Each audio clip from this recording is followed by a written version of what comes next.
Kristen is here, and you are watching Preach Sister, the show for creative young ladies who are growing in God and their destinies. And today, we're going to be talking about getting over yourself. I want to share a very special moment with you. It's the moment that I grew to appreciate a prolific artist named Britney Jean Spears. I remember being about 13 years old, listening to Britney on the radio, thinking, I could do that. Then I remember having this moment, kind of out of the blue, where something in my mind, probably God, said, but you're not doing that.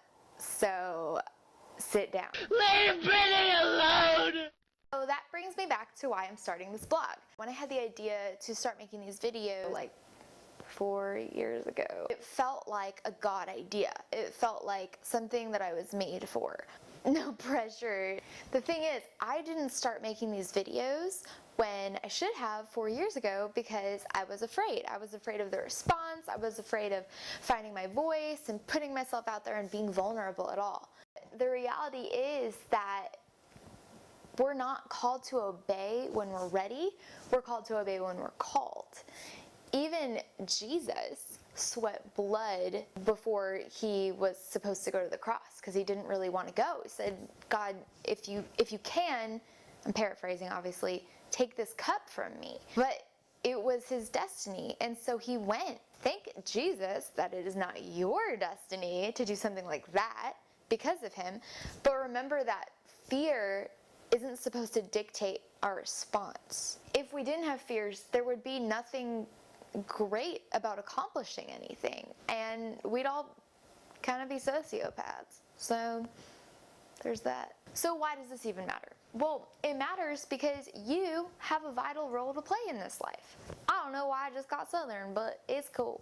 When you work out for the first time in a while, it's kind of awkward and uncomfortable sometimes.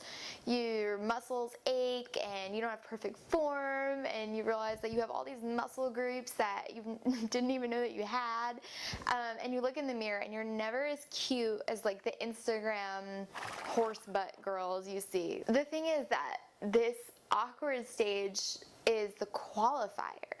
The only people that are going to get better are the people that keep going back, and the people that push through the pain and push through the struggle to get the results that they want. Sometimes fear is the same way.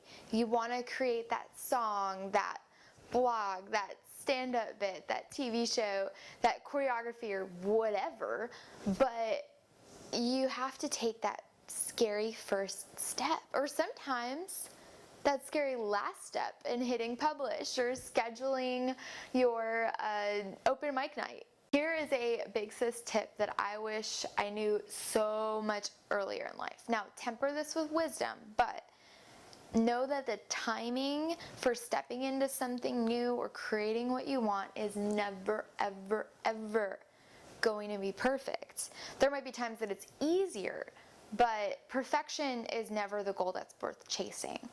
Honestly, I'd venture to say that if you need what you create to be perfect and the circumstances around it to be perfect, then you're going to miss out on the process of what it actually takes to make something excellent. I have a friend who always says the phrase, done is better than perfect, and it's so true. While a lot of us are super hard on ourselves, we need accountability to finish things. We need a deadline or a crowd waiting or a contest. We need to make a decision that we've been given enough to make something awesome. And know that you can build on things. Even right now, like I'm shooting this blog and I see, like I went to film school, so I know like the lighting on half my face is too shaded, and I have all these plans to like make everything look better. But you know what? I had to start. At some point, you just have to call the thing done and you gotta move on. Okay? Perfectionism can actually be this like sneaky form of pride. Here's how it goes. So we don't share what we have, and it's not because we think that we're good. We feel like we're great, and the reason that we're afraid to share is because we're not that gracious with other people. and we expect them to treat us the same way in return. Really, what you need is for God to grow you in love. Publishing often can actually counteract bitterness. The way that it does this is, one, you recognize the process that someone had to go through to create the thing that you're watching or listening to or whatever it is. So it's harder to dismiss it because you know what went into it, and you know how much bravery it takes to actually share it. The second way that helps counteract bitterness is you're not so insecure in your own accomplishments or lack of accomplishments that you can't cheer on others. Wasted potential makes a person resentful. If people think that they've missed out on their life, then they get a little bitter and stir crazy. Actually, I think there's a verse about that in Proverbs about hope deferred. It makes the heart sick. I'm not going to sugarcoat this for you. You have early onset grumpiness. What? Early onset grumpiness, EOG. You're going to begin to enjoy fewer and fewer things in your life. Publishing things might make you more realistic about your own capabilities or your limitations, and either of these can surprise you. But you'll never know until you challenge yourself, and you'll never create something new and be able to grow into more of what you're capable of until you start small. There's so many avenues nowadays to get work out there really quickly. So I challenge you this week to make something, just make anything. And for some additional accountability, please tell us about what you're gonna create in the comments below. Do it, girl.